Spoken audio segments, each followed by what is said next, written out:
For modernist architecture, the Villa Savoye is without doubt a declaration. This elegant white building almost perfectly embodies the 5 elements of Mr. Le Corbusier's new architecture. This is the 4th episode of the famous architecture series, the symbol of modernist architecture, Villa Savoye. There's nothing special about the model. Search the Villa Savoye in the 3D warehouse, and you can find many models, among which the work of Mr. Ephraim M. is quite elaborate. You can download it, and then follow our steps to make a unique mobile phone wallpaper of your own. These curtains are also from the 3D warehouse. Although it seldom snows in Paris, we still want to make a picture of Villa Savoye in the snow, so we prepared a snow map and a footprint map. Both of them are from the website textures.com. In Photoshop, use Multiply to synthesize them together and adjust the brightness of the footprint layer.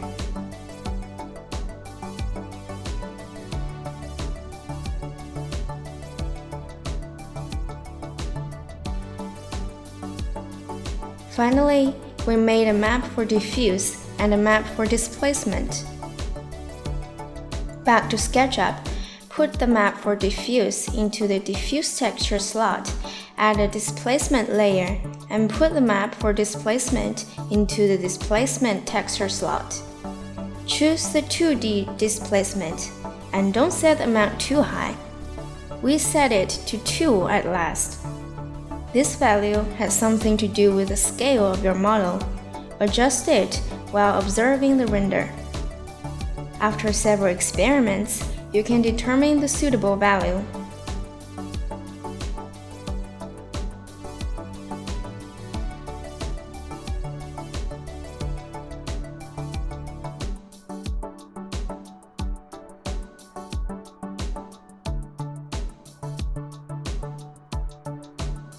Comparing the results with displacement and without displacement, we can see the difference between them. We used 4 snow tree models for the distant view, which are built by 3ds Max and converted into V-Ray proxy mesh. If you need, we will make a tutorial of converting the 3ds Max model into SketchUp model later.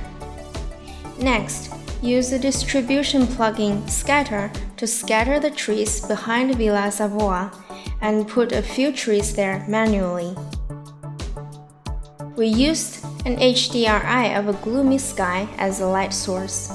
Put it into the dome light texture slot and adjust the overall intensity and the gamma curve. It's important to note that the HDRI resources you find on the internet don't have a uniform standard of brightness, so when we put them in Photoshop, you will find that some HDRI look darker and some are so bright to the extent that you can see nothing. So don't be surprised by the intensity value here. Just remember a basic strategy. When the intensity increases, the brightness of the whole HDRI increases linearly, and when the gamma curve decreases, the contrast gets stronger. You just need to find the most suitable value through experimenting and observing. For more information on HDRI, see our previous tutorial of Salk Institute. Then, enable the aerial perspective in V-Ray.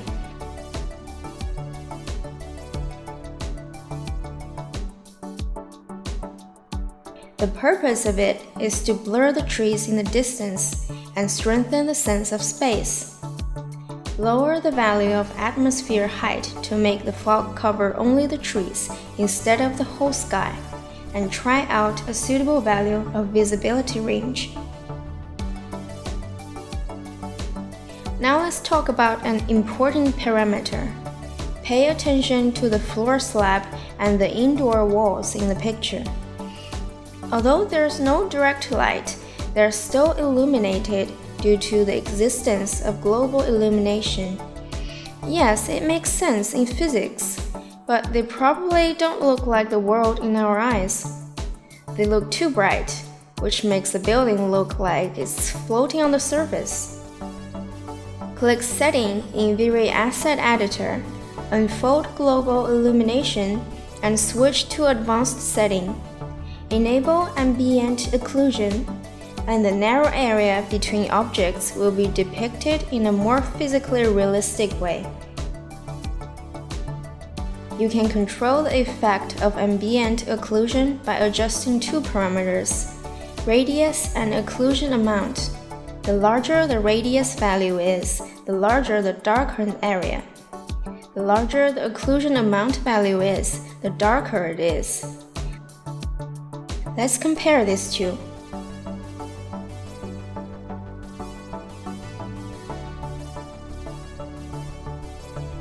Finally, add 3 simple rectangle lights with orange tone to illuminate the interior of the building.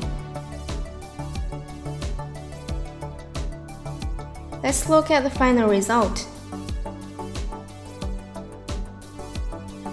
Before our eyes is the Villa Savoye in the snow. When Mr. Le Corbusier proposed 5 points of architecture in 1926, the classical architecture was still the mainstream, and it was this kind of innovative spirit that constantly pushed forward the future of architecture in the following years. I hope you like this wallpaper, a tribute to the classic. You can get it from our Behance homepage. If it inspires you, don't forget to leave a comment. Your support will inspire us to make more interesting tutorials.